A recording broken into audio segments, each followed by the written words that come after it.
লক্ষ কোটি টাকা বিদেশে পাচার করা হয়েছে। এখন স্পিকার, আমি আপনার প্রোটেকশন দাবি করছি, কারণ আমরা যদি সরকারের সমালোচনা করি আমার এলাকার বাজেট দিয়ে বন্ধ করে দিবে না সেটার কিন্তু নিশ্চয়তা নাই। 28 লক্ষ কোটি টাকা বিদেশে পাচার করা হয়েছে। এখন যারা পাচার করেছে তারা সদর্পে এখন গুলশান, বনানী, ধানমন্ডি এই দেশে এখন বুক ফুলিয়ে চলাফেরা করে। মাননীয় স্পিকার, আমরা দেখেছি অন্তর্বর্তীকালীন সরকারের সময় বসুন্ধরার পুত্র সুবহান দেশে ঢুকার সাহস পায় নাই, চানবীর দেশে ঢুকার সাহস পায় নাই, কিন্তু এই সরকার নির্বাচিত হয়ে আসার পরে সদর্বে এই সুবহানের পুত্র এই ধর্ষক দেশে ঢুকেছে। মাননীয় স্পিকার, অন্তর্বর্তীকালীন সরকারের সময় দুর্নীতি দমন কমিশন বসুন্ধরার বিরুদ্ধে মামলা করেছে। এই মামলার কি অগ্রগতি হয়েছে সেটা আমরা জানতে চাই। আন্ডার টেবিল কোন ধরনের সমঝোতা হয়েছে কিনা, যদি সমঝোতা না হয়ে থাকে তাহলে তাদের বিরুদ্ধে আইনগত ব্যবস্থা নিতে বাধাটা কোথায় সেটা বাংলাদেশের মানুষের সামনে প্রকাশ করতে হবে।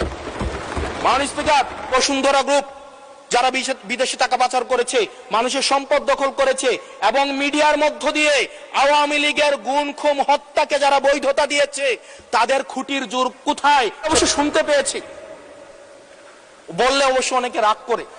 মাননীয় স্পিকার, আমরা শুনতে পেয়েছি এবং সরকার দলেরই অনেকে মাঝে মাঝে আমাদের কাছে এসে দুঃখ প্রকাশ করে যে আসলে আমরা জেল খেটেছি, আমরা কষ্ট করেছি, আমাদের সন্তানদের সাথে আমরা থাকতে পারি নাই, কিন্তু আমাদের দলেই কিছু কিছু মানুষ বসুন্ধরার অ্যাডভাইজর হিসেবে কাজ করে, তাদের মিডিয়ার অ্যাডভাইজর হিসেবে কাজ করে। যেই মিডিয়া মাননীয় প্রধানমন্ত্রী তারেক রহমানকে দেশদ্রোহী হিসাবে ফ্রেমিং করেছে, সেই মিডিয়ার অ্যাডভাইজর হিসেবে আজকে বসুন্ধরা গ্রুপে এই সরকার দলীয় সংসদ সদস্যদের অনেকেই সেখানে যুক্ত। মাননীয় স্পিকার, এটি আমাদের জন্য না, বরং তাদের সহকর্মীদের জন্য এটি তাদের হৃদয়ে রক্তক্ষরণ হয়, সেটি আমরা জানি। মাননীয় স্পিকার, এই বসুন্ধরার বিরুদ্ধে যারা কথা বলে তাদের বিরুদ্ধে মিডিয়া লেলিয়ে দেওয়া হয়। মাননীয় স্পিকার, আমরা যারা ঋণ খেলাপি, যারা ব্যাংকগুলোকে দখল করেছে, যারা গণতন্ত্র পথকে রুদ্ধ করেছে, যারা গুম খুনের বৈধতা উৎপাদন করেছে, তাদের বিরুদ্ধে আমরা অন্তত বিএনপি থেকে স্ট্রিক্ট আমরা অ্যাকশন দেখতে চাই। মাননীয় স্পিকার, মাননীয় প্রধানমন্ত্রী প্রতিশোধ পরায়ণ হন নাই, আমরা সেটাকে ওয়েলকাম জানাই।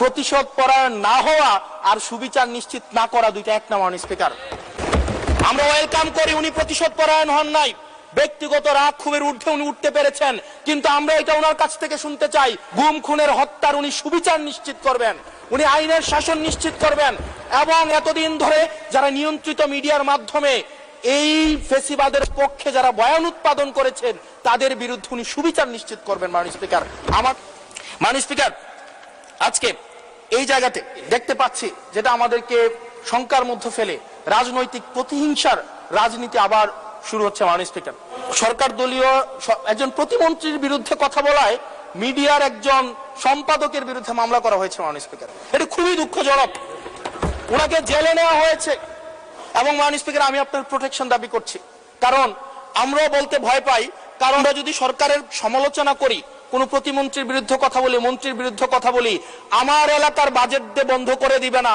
সেটার কিন্তু নিশ্চয়তা নাই। সেই কারণে আমাদের মধ্যে অনেকেই কথা বলার সময় আওয়াজটা একটু কম করে বলে।